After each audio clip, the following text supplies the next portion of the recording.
in the Premium Pack tab in the lobby, we have the Witch of the Mirror Premium Summon Packs, and here we can pick up the Hero and Artifact Summon Packs for $100 each. So this is pretty expensive, but if you're looking to spend on them, I would say especially the Artifact Pack is really, really good. And the Hero Pack is also okay, because here we can get one limited 5-star Hero Selector and one standard 5-star Hero Selector, and then the Artifact Pack is one limited 5-star Artifact Selector and two 5-star Artifact Selectors.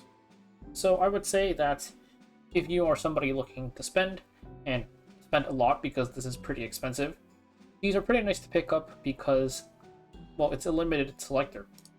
So we can talk about what units we should be picking for the limited ones. Anything after Young Senya will not be available. And then also, if you need to know what to pick for the standard 5-star selector, you can just refer to the tier lists I did for Epic Dash, because this is the same thing. It's just Guard Captain Crow and Robin that aren't available. But before we go into what we should pick, let's talk about this first, which is just... So typically the way we get limited units is there is a custom group summon, which lets you pick 3 units to select pretty much, including old limiteds, so long as they have been rerun once. So the last custom group summon was on February 27th, and that's been about 4.5 months so far without us getting a rerun yet. And it's not known when the next one will be, of course. We have ARAM coming up, so that banner should end about here. And then after that, it could be anything. They could instantly go into Festivita and Frida, or they could do a custom, the triple custom group summon first, and then do Festivita and Frida. They could do it. They could run it like during the summer reruns too. There's a lot of options. We don't know when that one's going to be coming, but it's just you should be aware that the last one was about 4.5 months ago, because these custom group summons typically happen anywhere from like every 4 to roughly 6 or 4 like 8 months or so. Like this one was in July, or this one ended August 7th, I guess, and then the next one was February 27th. So that's about 6 months. Yeah. A little bit over, closer to 7. But just, we can keep that in mind, and then if we did get a custom group summon, the units that would not be available are going to be, of course, Merchant Waves while Young plus ARAM, and then probably Festivita and Frida won't be available, assuming that the custom group summon comes before their rerun. Tori will not be available, Young Senya will not be available, as well as Afternoon Soak Flan, because Afternoon Soak Flan came a decent while after the summer units. Yeah, like I don't think that the custom banner is going to be all the way after Flan. So we can also talk about in the custom, or not the custom, in the limited selectors. The more important limiteds are actually pretty, like, they're the next upcoming reruns, which is Frida, Afternoon Soak Flan, and Young Senya, but they're still pretty far away. So Frida is going to be likely after the current summer event ends, after ARAM comes out, but you still have to get through Festivita first. No one cares about her. But Frida is rerunning relatively soon, I would say probably in like 2 months or so. And then Afternoon Soak Flan is going to be a couple of months after that, with Young Senya being a few months after that as well, most likely. So it's like relatively soon in the sense that they are the upcoming 4 limited banner reruns. It's going to be Festivita, Frida, Afternoon Soak Flan, then Young Senya, but in terms of actual time, it is months away.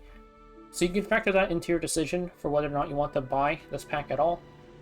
But now, let's finally get into what we should actually pick. So let's look at the hero selector first. For the hero selector, I mentioned the highest priority heroes is just Afternoon Soak Flan, Young Senya, and Frida. Afternoon Soak Flan is still really, really good. She's just a great DPS / bruiser. She's innately pretty tanky just because of her permanent evasion. And then her dual attack is so strong. Just really nice to pick up if you didn't purchase the Selector during Origin and you still don't have her, she's probably the top 1 prio. Next up, we're going to talk about Young Senya. Young Senya is really good, specifically into Harseti. I use her a ton in Arena and Guild War. We do have ARAM coming out, but ARAM, she does work into Harseti, but I think she's pretty different from Young Senya, because ARAM does not fix the issue of you not having a real turn order unless you use her specifically with Summer Hua Young. Because it's only with Summer Hua Young that after ARAM procs her S2, Hua Young will push, or she'll get an extra turn, which is the only way you can actually take turns during Harseti's turn, and then Hua Young will push somebody else up. And that sort of limits your comp flexibility a bit, I think. Of course, ARAM isn't out yet, this is just from my theory crafting. I think that limits your comp flexibility a bit because Summer Hua Young is just a pure DPS. It commits you into doing damage and being a high damage team. If you're trying to tank down with ARAM, you're going to have to deal with the turn inconsistency. Maybe her entire team just goes first. Or if it's something like they have ML Politis, then maybe your ARAM goes, then your Cleanser goes, and then Politis just strips all your buffs or something stupid. So there's a lot of things that could happen. The turn inconsistency doesn't really get fixed with ARAM. It could still, of course, be possible that you still can just tank down very easily, but I think Young Senya is still pretty distinct from ARAM, but you could also wait because these packs last another month, and ARAM's coming out in a week. So you can wait and see how ARAM performs and whether or not you still think you need Young Senya. After Young Senya, lastly, is going to be Frida. Frida is just such a good cleave support. Free soul burn for the unit in the front slot, bypassing any sort of soul blocks, because it's just a buff on them. And then also she gets CR pushed after somebody soul burns, and then she gives a 25%, which is pretty high, CR push to everybody, plus attack buffs, so she's just such a good cleave bridge. Really, really nice. And then you can even pick Bird's Eye View up for her, which is like her best artifact. Only thing is, because she's rerunning, which I went over earlier, but it's relatively soon, it's probably like in a month or two, because we have to get through Festivita first too. So she is going to be the most, of these three, she's going to be the first one available. Next up is Diane. Well, really, it's these four, but they're kind of distinct. So Diane is next up. Like, let's just say you have all of these units already, and you still want to buy this pact, maybe just for the, well, just because it's a bunch of selectors plus some slates, pretty good value. Diane is still solid. She's a little bit rough right now, just because the way, like, it's a very fast meta, plus DJ Bazaar is around, but she's still pretty, like, decent. I think you can use her to decent effect in Guild War 2. But it's just, yeah. Diane is still okay. She's just a cleanser with a bunch of buffs and pen resist. If you don't have ML Illunav, the pen resist could be really, really nice in some situations. And then for the other ones, Amid is really, really good. She's insanely strong in RTA right now, and you can definitely use her in Guild War and Arena too. She does need her personal artifact though, and she is cleave only, which is worth keeping in mind. Of course, it's a lot easier to cleave in Arena and Guild War, but it's, yeah, that's just worth keeping in mind. Next up is Blooming Litica. Blooming Litica, I think I wasn't sure if I wanted to move her down, because one thing is that with ARAM coming out, ARAM is kind of a counter to Blooming Litica, just because a lot of the openers, like, you can't do double Litica anymore. Even if you ran Zeo Litica, Zeo would strip one person and only that person would be able to be debuffed by Litica. The other ones would just all, because Litica reduces buff duration, the immunity would just block the rest of Litica's S2 for the other 3 units.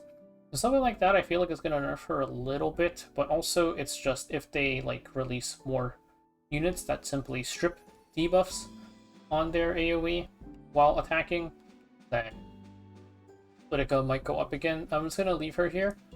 It's just not sure how ARAM's going to affect her exactly. She is also a cleave unit. She's not an opener, she is a bridge unit, And then it's worth mentioning that both of these, besides being cleave only, also really want their personal artifacts. So if you're picking them from the Selector, you're probably going to want to pick up their artifact from the artifact Selector as well if you buy that. And then there is Seaside Bologna, who is also not that great. There is, like, really between A tier and S tier, there is, like, a decent gap, I would say, with Amid being, like, probably at the top of A, closer to S. It's just SSB, she is still, like, decent. It's just there's a lot of ways to deal with her. I don't use her at all in Guild War or Arena, but I know she still sees some use in RTA. She really needs her personal artifact to do anything is the only thing. And you can use her for Wyvern 13 one-shot, of course, but Wyvern 13 one-shot is both not important, and also you should not take a unit from a limited selector to just use her for Wyvern 13 one-shot, when you could just take Arya, who does the same thing. Next up is B tier.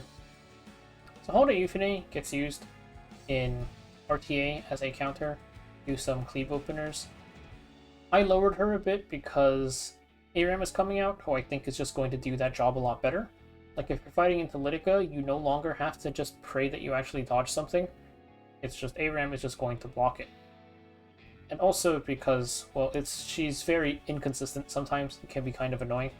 And even sometimes when she does do her thing, depending on how the draft shook out, you might not even cut in the first place. She does have the upside of being really good for Perdition difficulty arrays in Trial of the Constellations, which I don't think I would spend $100 to clear that, but she is very good there. Of course, that's only needed at the lower levels of the blessings. That is valuable in and of itself because you could use the blessing points somewhere else, because she lets you clear at level 2. Next up is Laya. Laya is still just... she does her cleansing thing, but there's a lot of injury running around, so her, like, solo potential is a bit harder because she's going to be injured pretty frequently. And plus, there's just ways to deal with Laya's cleansing, like she can't cleanse, like Tenebria, that kind of thing. She's still decent though, so we're going to put her in B tier. And then Fairy Tail Tenebria is the same as always. You can just run her with really high effectiveness and punish people who don't have a lot of cleanse, and also, like, just tag people if they don't have a lot of F-res. The thing is, I think like Tenebria kind of does the same thing but better. Even better because even if they do have cleanse, you land block, and then what are they going to do? But not everybody's going to have like Tenebria. But I do think if you do have her, there's not really any point in using Fairy Tail Tenebria. But we'll put her here anyways because she's still decent. Next up is Gala Lilius. Gala Lilius swings up and down. I feel like sometimes she's here, sometimes she's not. She's supposed to be good at killing tanks, like high HP tanks, but high HP tanks have gotten so ridiculously tanky at this point. And there's also Ilanav with her ML Ilanav with her Penres, which just makes Gala not do any damage. So she's a pretty niche pick, I would say, which is why she's in this B tier where you're questioning whether or not this is worth $100. But also with Nightmare Julie getting removed, she lost her only PvE usage unless you want to use her for Banshee 13 one-shot. So that is also worth mentioning. Next up is Landy. Landy is also a pretty niche pick. I think she's really good for Arena, but Arena is Arena. There's like not that much of importance on it, I think.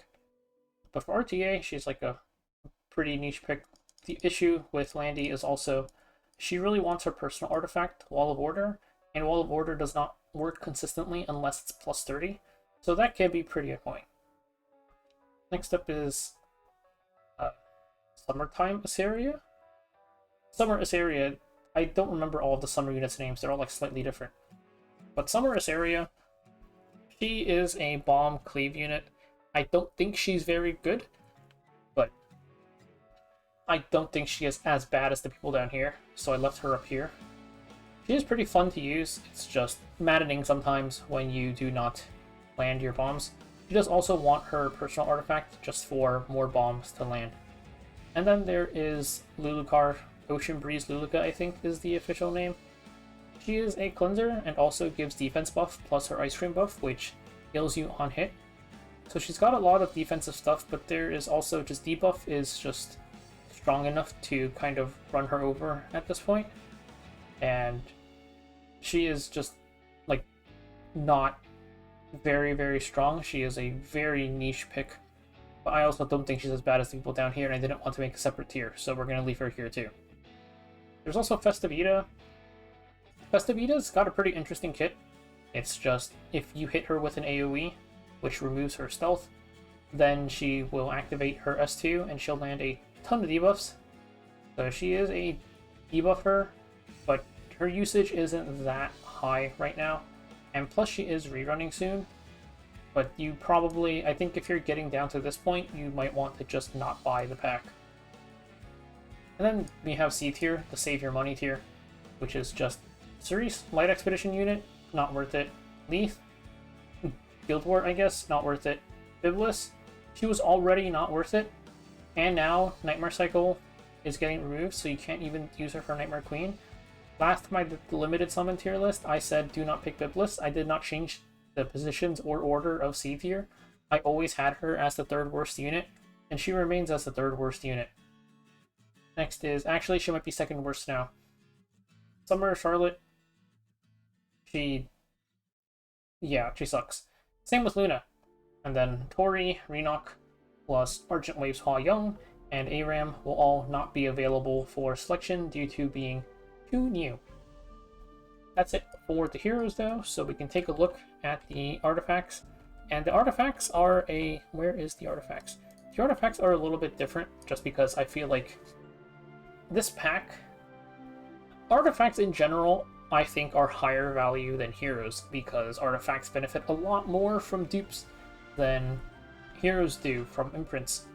Like this artifact, this artifact, this artifact, as well as this one, and this one, and this one, and this one, and this one, and this one, and this one. All don't work consistently unless you plus 30 them.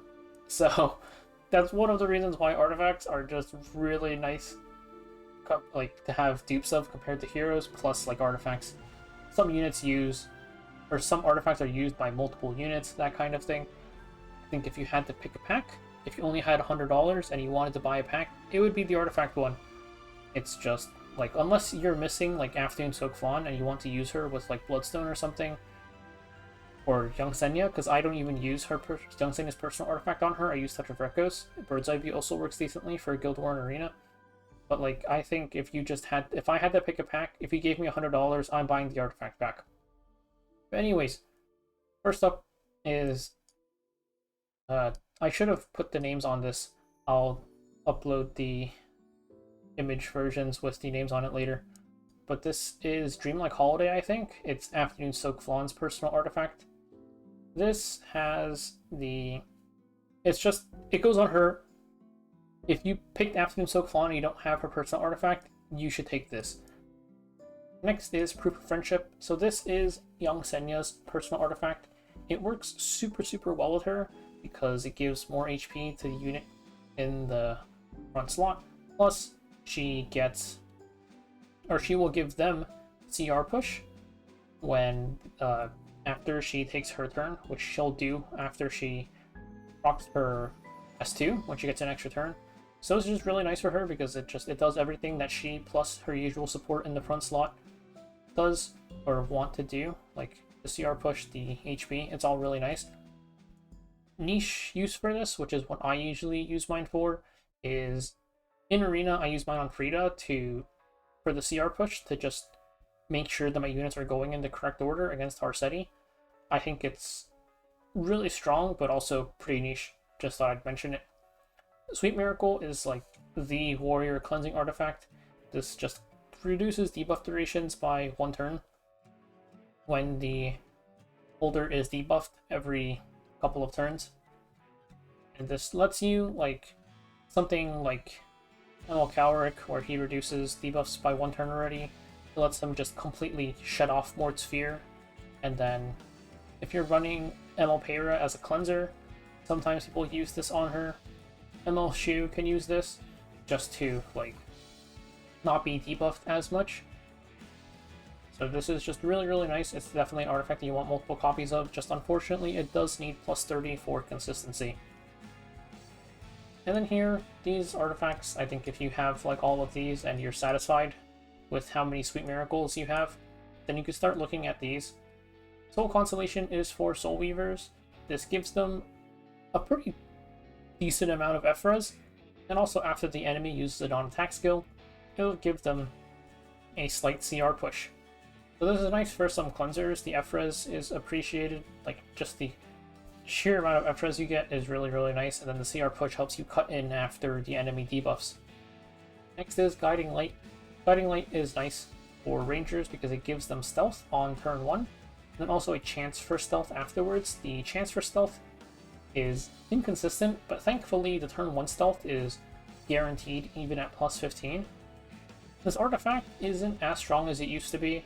It's still nice on some units, but if you pick Litica, most people are just going to be running her on Renewed Will or Elegite Candle, and that's just because you're picking her to go first. Guiding Light is really just, if you didn't pre-ban Zeo, you're just hoping they don't pick Zeo into you. And if you didn't go first, then, well, you're probably dead. So this actually doesn't really get used that much, I would say, like Briarwitch's area.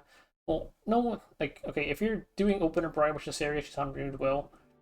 Litica is probably on Renewed Will too. But this does still have use on, like, some Rangers. Like, I think Emalua uses this. So you could consider picking this up if you want. Next is Fairy Tale of a Nightmare. This goes on mages with extra attacks.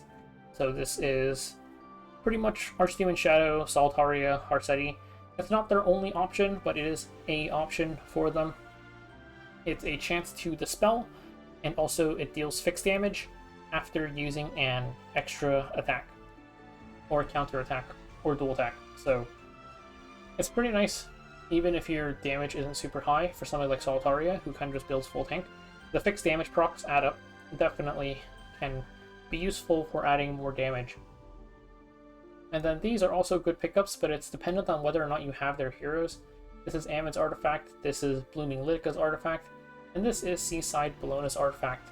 These artifacts are pretty much, if you picked a unit and you don't have their artifact, then you might want to pick up these. Next is the B tier. So this is Hostess of the Banquet.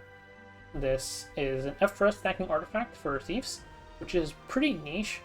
It definitely has its uses, but I don't think it's like something where it'll make or break a build, because really you could just build more effectiveness and then go with damage artifact, and it's roughly similar, I would say.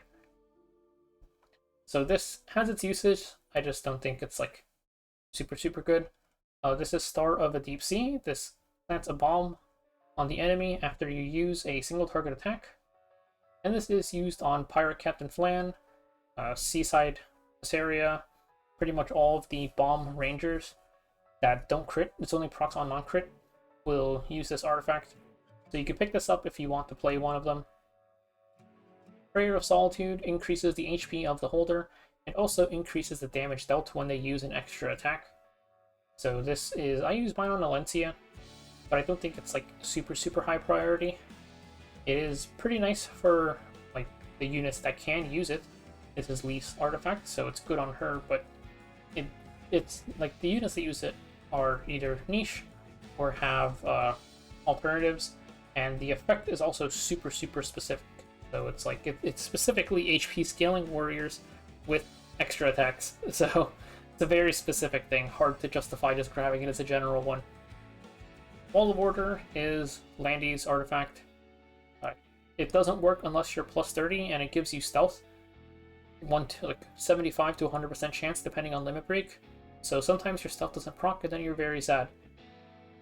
And just because Landy's not that good, it's not really worth $100, even though it's Landy's best in slot artifact and you need plus 30 for consistency. This is Frida's artifact. It gives you 10 souls at the start of the fight, and then also an extra 10 souls after somebody uses Soulburn. This is definitely usable on more than just Frida. Any Soul Weaver can use this, really. Like, there's honestly some pretty interesting stuff you can do with this. The problem is you need plus 30 for consistency to get the 20 souls. However, in some team compositions in Guild War and Arena, 10 souls is enough. You don't care if you proc the artifact or not. So I use my single copy of this just because 10 souls works for BBK Soulburn, good enough for me in some of my setups. But Bird's Eye View is also available in the Selectors, so I don't think this is that valuable, and you'll be able to get it relatively soon when the when Frida comes back. Next up is C tier, which is these artifacts are all definitely not worth picking up. There is Magic Bubble Maker, which is sort of like an alternative to Abyssal Crown. This gives you a bunch of effectiveness, which is obviously appreciated because this just more effectiveness, higher chance to land debuffs, very, very nice. It also gives you a random pool of debuffs to like land, and the proc chance is pretty high. It's let me check what the exact number is, but even though the proc chance is high, which is 70% at max, so it's 52.5% at plus 15 up to 70%. Because you can only get one debuff, of course, the debuff like consistency in terms of what you get isn't very consistent. It's either a decreased speed, stun, unhealable, or venom. And these are all pretty good debuffs. It's just your value is going to vary. Champion's Trophy gives you some effectiveness and also stun when using basic attack. It's not very good. Next up is Unfading Memories, gives you effect resistance and also heals all allies when used on attack skill. This is not very good. Magic Gardening Shears, I think is the name. Old Gardening Shears, close enough. So when you use an attack that targets all allies, except for basic skill, has a 60% chance to inflict a random debuff on the target for one turn, and also a 100% chance to grant stealth to the caster. It doesn't matter what the debuffs are, this artifact is not good. Plus you need plus 30 for consistency. And then there is Mature Sunglasses. This is Summer Charlotte's artifact. This gives you damage reduction, which is nice. And then it increases your crit damage, which is not fantastic because the crit damage increase is not as much of a damage increase as something that would just boost your damage dealt. And the damage reduction is honestly not that much. So this is not that good of an artifact. It's for Warrior Bruisers, or it's for Knight Bruisers, but Knights have so many good artifacts. No one really uses this. Lastly is Draco Plate. This artifact is also not very good. It increases your crit damage and also decreases damage suffered from crits. This is honestly worse than Mature Sunglasses, just because the damage reduction only applies to crits, so this is just very, very not good. And then for the ones that aren't available, it's just Tori Artifact, Renok Artifact, Moas, the Rocket Punch replacement, and then Strike of Aspiration, the Benimaru's Tachi replacement. So that is it for this limited selector tier list for the hero and the artifact one. Of course, this is very, very expensive, but I do think that these are pretty nice, especially if you have money to spend and you're missing some of the top tier units. And even if you're not missing the top tier units, this artifact pack is super, super nice. It is like one of the best value packs I've seen in a while. So that's it for this video, and I'll see you guys next time.